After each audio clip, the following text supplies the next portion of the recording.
realized that this was a pretty big project, and the board of directors at the time made the very courageous decision to move forward with it to stabilize the building, because like any old building, it often needs work, and we had some structural problems that needed attention.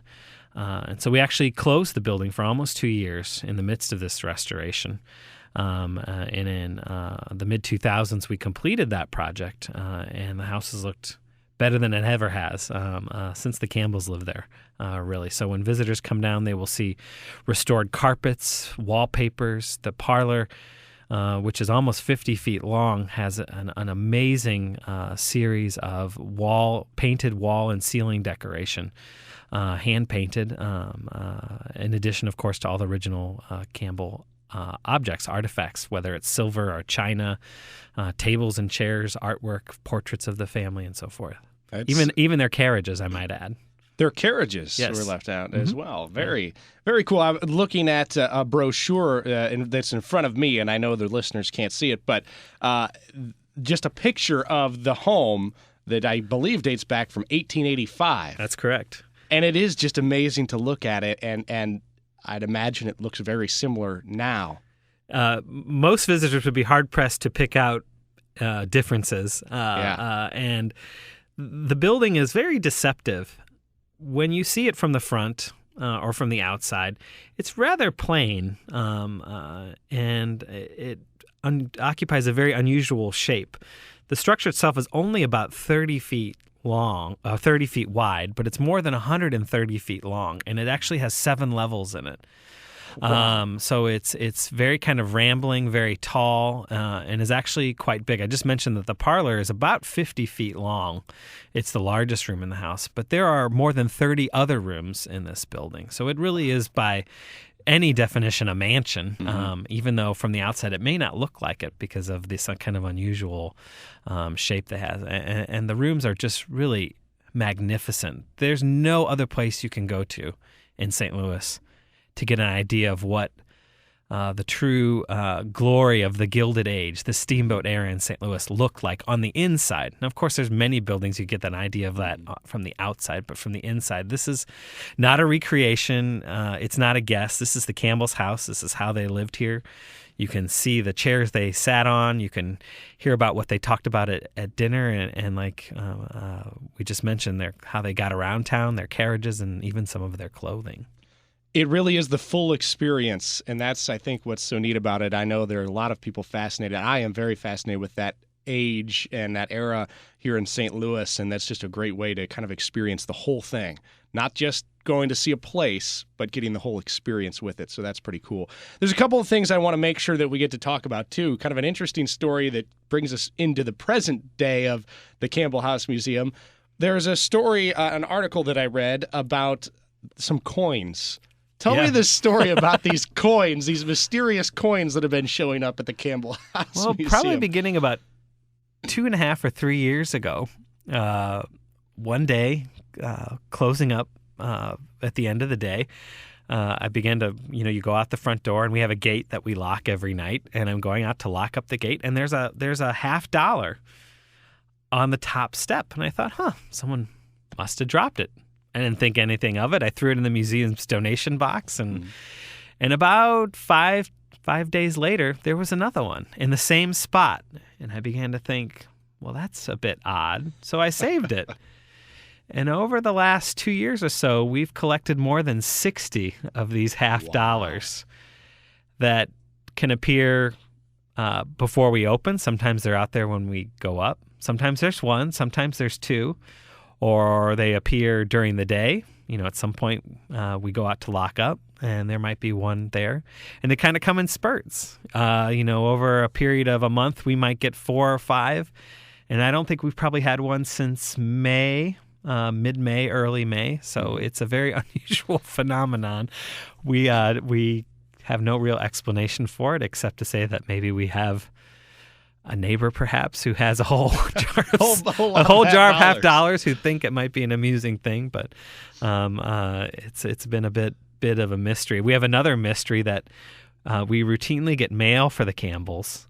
Of course, now Campbell hasn't lived in this house since 1938, But we get mail addressed to Robert and Virginia Campbell and their sons, and they're in the form of modern greeting cards for their birthdays, for their anniversaries. It's always in the same handwriting. And again, we have a stack of dozens of these over the last 10 or 12 years. For Robert Campbell's birthday, he'll get a card addressed Colonel Robert Campbell, St. Louis, Mo. Wow. And it's always postmarked St. Louis with a stamp, of course. And then the return address is always somewhere in time. So there's a lot of clever people out there who like a good mystery. And we do too. So yes. And that's, I think, what kind of makes it all fun and makes it very interesting. There are so many people that are interested in this, and there are so many people that kind of appreciate and I don't know, just like to have fun with, seeing and being a part of the past a little bit.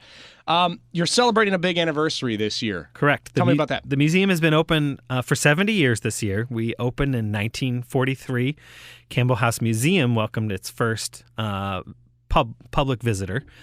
So we're very proud of that. That's a long history, and we've welcomed well over 1 million people in those past 70 years. And in honor of that anniversary, we have 2 special exhibits going on right now. The first is a literally once-in-a-generation exhibition of Mrs. Campbell's gowns. She had an amazing wardrobe, of which a small part has come down to us, a collection of gowns from about 1850 to 1880.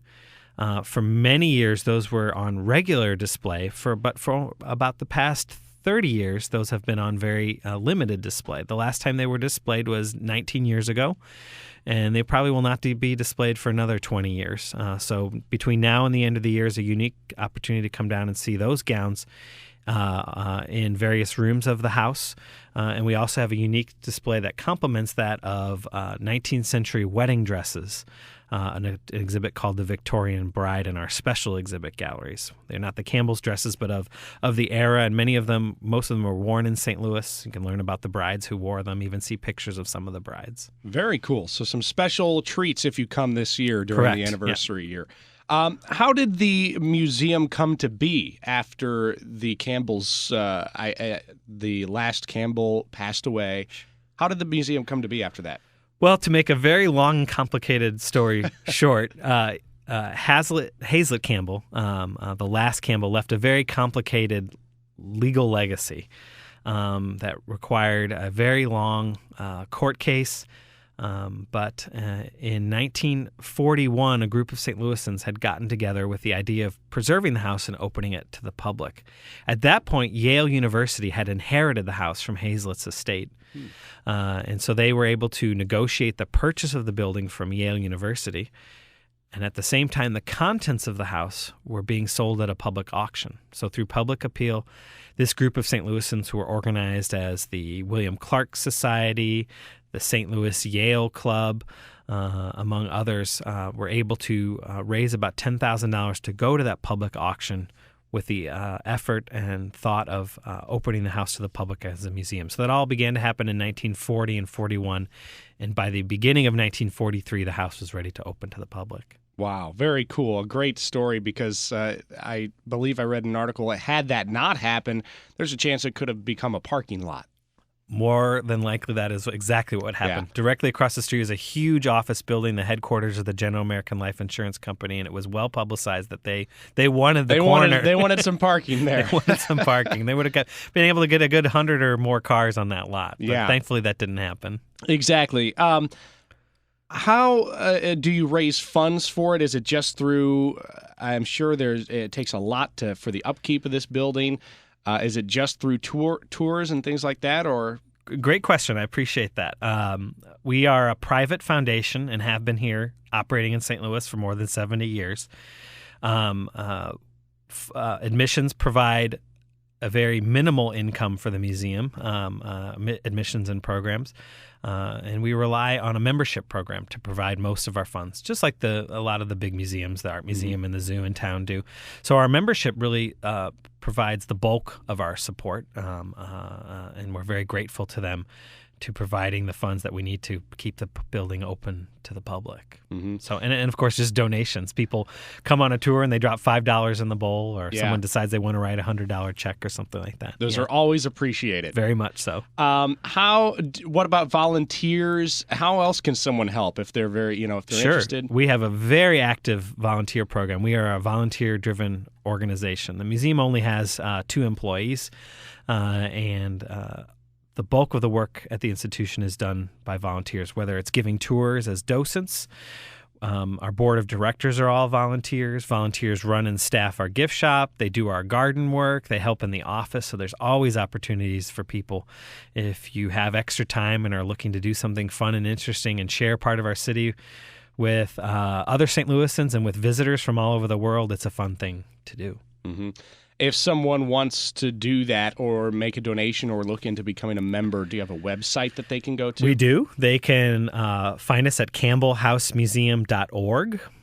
They can find our Facebook page. They can give us a call. Our phone number is 314-421-0325. And we'd be interested to talk and meet anyone who would be interested in helping us out in that way. And of course, just to come down and visit us, because that's our primary mission, is to be there for the public and share what St. Louis was like in the steamboat era, in the Gilded Age. And I think I could share with our hours with people.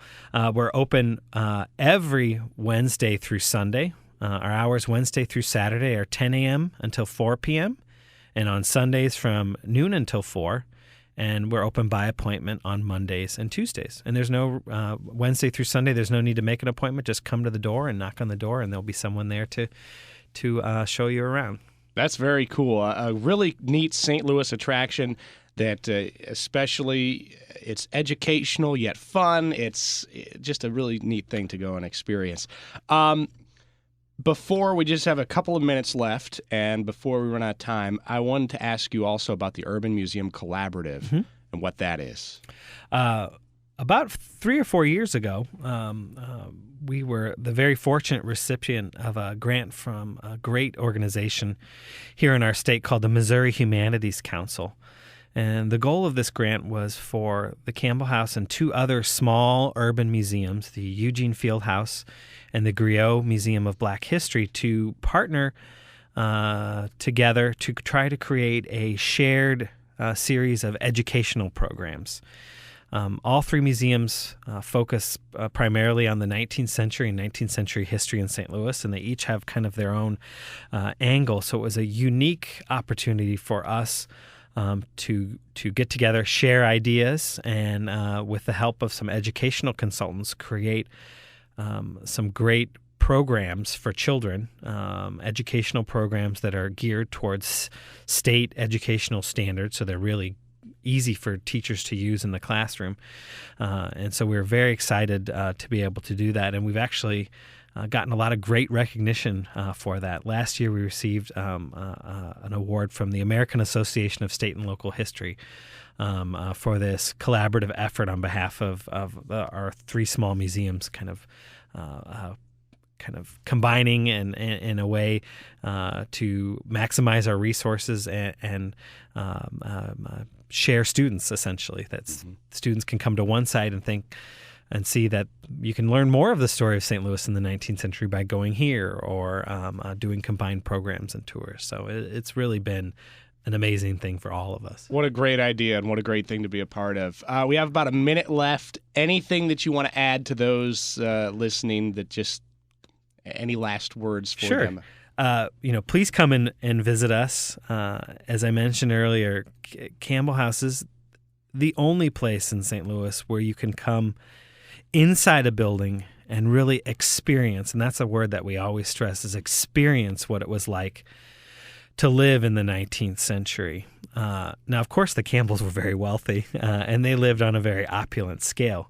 And that's part of the story. But when you come down, you will experience what it was like to live behind the scenes as well, because we see the servants' rooms and the kitchen and those sorts of places, which are a very important part of the building, because without those behind-the-scenes places, it would have been impossible for the Campbells to live there. So please take this anniversary year as a good excuse to come down and see Campbell House. It's never looked better, and we will be they're ready to greet you and eager to share this very unique St. Louis story with you. All right. 15th and Locust is where you can find it, or online. You said campbellhousemuseum.org? Correct. All right.